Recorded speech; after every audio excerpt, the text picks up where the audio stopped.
අද ඩොලර් තියෙනවනේ. ඇයි පෝලිං ගස්සන්නේ? අද ඉන්ධන සංචිත තියෙනවා කිව්වනේ. ඇයි පෝලිං ගස්සන්නේ? පෝලිං ගස්සන්නේ වැඩපිළිවෙලක් නැති හින්දා මතක තියාගන්න. වැඩපිළිවෙලක් නැති හින්දා පෝලිං ගස්සන්නේ. එදා ඩොලර් නැහැ කියලා කියන්න ගත්තා. එදා ඩොලර් එවන්න එපා කියපු එක කවුරුත් කතා කරන්නේ නැහැ. එදා ඩොලර් උපයන ආයතන වහන්න කියලා කරපු බලපෑම ගැන කවුරුත් කතා කරන්නේ නැහැ.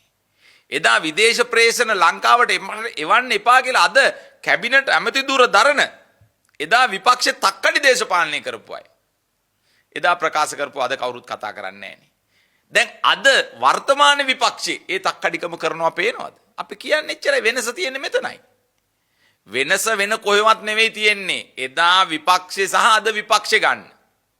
එදා ආණ්ඩු සහ අද වැඩබැරි ආණ්ඩු ගන්න. එදා ආණ්ඩු වලට තිබුණ වැඩපිළිවෙලක්. අද ඒ වැඩපිළිවෙල ආණ්ඩුවට නැහැ.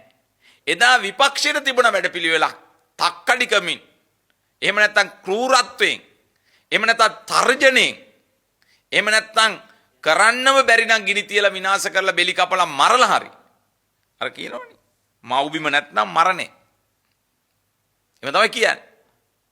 ඒ නිසා ඒ තත්වෙන් හරි මේක ගන්නවා මේක දිනනවා කියන තැන තමයි එදා විපක්ෂේ කටයුතු. අද එහෙම 2.50 එහෙමත් නැත්නම් එහෙම ත්‍රාඩ දේශපාලනය කරන විපක්ෂයක් නැහැ. ඒකට සතුටු වෙන්න ඕන ආණ්ඩුවයි ස්තුතිවන්ත වෙන්න ඕන අගය කරන්න ඕන.